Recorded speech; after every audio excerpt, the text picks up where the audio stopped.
Hai, perkenalkan nama saya Sundar Lestia. Saya dari kelas 12 MIPA 1 nomor absen 30. Di sini saya akan membacakan pidato dengan berjudul Motivasi Remaja pada Era Digital. Assalamualaikum warahmatullahi wabarakatuh. Yang terhormat Ibu Kepala Sekolah SMA Negeri 1 Kejayaan, yang saya hormati Bapak dan Ibu Guru Pengajar di SMA Negeri 1 Kejayaan, khususnya Bapak Sukandar selaku Guru Bahasa Indonesia, serta teman-temanku yang saya banggakan. Marilah kita panjatkan puji dan syukur kepada Tuhan Yang Maha Esa yang telah mencurahkan nikmat yang tiada terhingga, sehingga kita dapat berkumpul di tempat ini dalam keadaan sehat walafiat. Di sini, pada kesempatan kali ini, saya akan membacakan pidato yang berjudul Motivasi Remaja pada Era Digital. Apa yang kalian ketahui tentang motivasi? Motivasi adalah keseluruhan daya penggerak, baik dari dalam diri maupun dari luar, sehingga menciptakan serangkaian usaha untuk menyediakan kondisi-kondisi tertentu yang menjamin kelangsungan dan memberikan arah pada kegiatan, sehingga tujuan yang dikehendaki dapat tercapai. Ada juga yang namanya motivasi belajar. Motivasi belajar adalah keseluruhan daya penggerak baik dari dalam diri maupun dari luar siswa. William Ardwell pernah mengatakan resep sukses dengan kalimat singkat yang indah, yaitu resep sukses adalah belajar ketika orang lain tidur, bekerja ketika orang lain bermalas-malasan, dan bermimpi ketika orang lain berharap.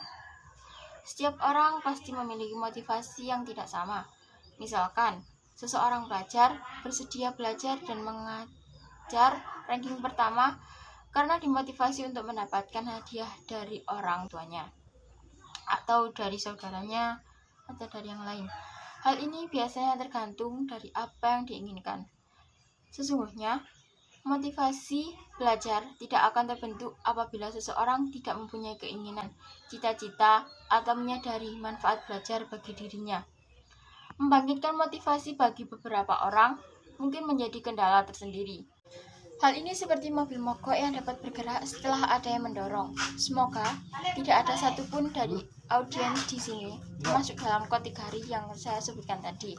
Dan saya yakin bahwa teman-teman di sini lebih dari itu. Motivasi berprestasi tidak dibawa sejak lahir, tapi suatu proses yang dipelajari, dilatih, ditingkatkan, dan dikembangkan.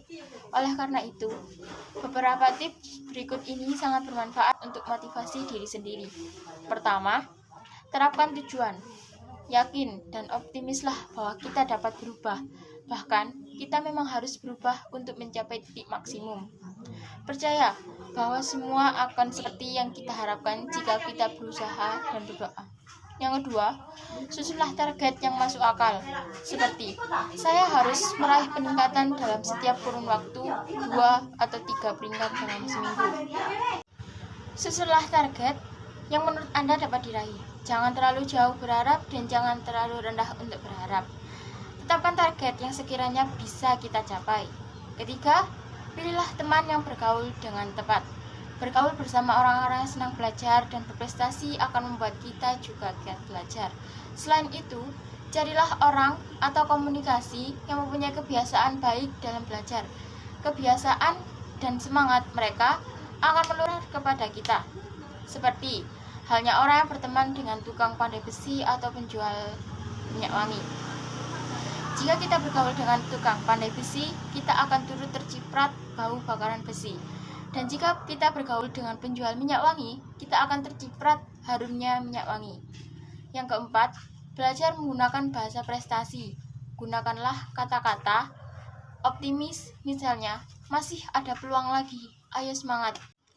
Jadikanlah konsep ini sebagai budaya berpikir, berbicara, berdialog, dan bertindak. Yang kelima, temukanlah motivator atau penyemangat yang tepat. Terkadang, seseorang membutuhkan orang lain sebagai pemacu atau mentor dalam menjalani hidup, misalkan sahabat, pacar, pasangan, ataupun orang tua. Hal serupa yang dapat dilakukan adalah dengan mencari seseorang atau komunitas yang dapat membantu mengarah atau memotivasi belajar dan meraih prestasi. Jika pada saat ujian telah dilewati dan hasil yang didapatkan kurang memuaskan, ingatlah perkataan Thomas Alva Edison. Jangan kecewa apabila hasil yang diperoleh tidak seperti yang diharapkan. Percayalah bahwa semua adalah kesuksesan, bukan kegagalan. Maka dari itu, teruslah berusaha, teruslah berdoa, dan jangan pernah menyerah. Jangan biarkan rasa rendah diri menguasai kita. Kita sebagai pelajar tidak boleh menyerah, apalagi berputus asa dan mengeluh karena kewajiban kita sendiri. Apa langkah nyata yang bisa kalian lakukan mulai saat ini? Salah satu yang pasti adalah kalian harus rajin belajar dan bertekad untuk menghasilkan prestasi yang membanggakan. Kemudian, kalian bisa mengikuti satu atau lebih dari satu kegiatan sekolah ekstrakurikuler yang meningkatkan kemampuan kalian dalam bergaul, berkomunikasi, dan memiliki tingkat kematangan sikap maupun berpikir. Aktiflah pada organisasi sekolah yang kalian minati. Dari situ, kalian bisa menimpa diri, menambah pengalaman dan pengetahuan. Bangunlah karakter kalian yang positif. Bagaimana kalian bersikap, berbicara, maupun memilih teman dan lingkungan bergaul. Teman dan lingkungan pergaulan yang kalian akan bisa sangat menentukan dan mempengaruhi kalian. Makanya, kalian harus lebih hati-hati. Jangan sampai kalian terjerumus kepada hal-hal buruk akibat pengaruh teman dan lingkungan kalian. Semua bisa kalian bangun dari sekarang dan akan kembali lagi kepada kalian. Jika kalian menanam kebaikan, maka kalian akan memetik kebaikan juga. Begitupun sebaliknya. Hidup adalah pilihan yang kalian tentukan sendiri.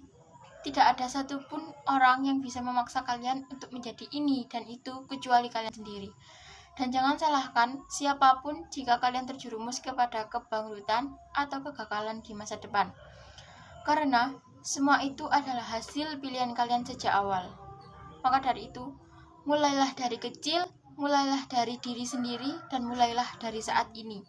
Walaupun demikian, kemenangan hari ini bukan berarti kemenangan esok hari. Tidak ada yang jatuh dari langit dengan cuma-cuma. Semua berasal dari usaha dan doa. Seperti yang saya bilang tadi, hidup adalah perjuangan tanpa henti. Tak usah Anda menangis hari kemarin. Kita tidak pernah tahu bagaimana hari esok. Yang bisa kita lakukan adalah berbuat sebaik-baiknya dan berbahagia hari ini. Tidak ada rahasia untuk menggapai sukses. Sukses itu dapat terjadi karena persiapan, kerja keras, dan mau belajar dari kegagalan. Orang-orang yang sukses telah belajar membuat diri mereka melakukan hal yang harus dikerjakan ketika hari itu memang harus dikerjakan, entah mereka menyukainya atau tidak. Oleh karena itu, cara untuk menjadi di depan adalah mulai dari sekarang. Jika mulai sekarang, tahun depan Anda akan tahu banyak hal yang sekarang tidak diketahui, dan Anda tidak akan mengetahuinya masa depan jika Anda menunggu. Dapat disebabkan oleh dua hal, yakni orang-orang yang berpikir tapi tidak pernah bertindak, dan orang-orang yang bertindak tapi tidak pernah berpikir. Maka dari itu, belajarlah dari kegagalan untuk mencapai tujuan yang sama dengan sebelumnya, namun lakukanlah dengan cara yang berbeda. Tapi, seandainya Anda tidak memiliki pengalaman kegagalan, belajarlah dari kegagalan-kegagalan orang lain. Karena Anda dapat hidup cukup lama untuk melakukan semua kegagalan itu sendiri.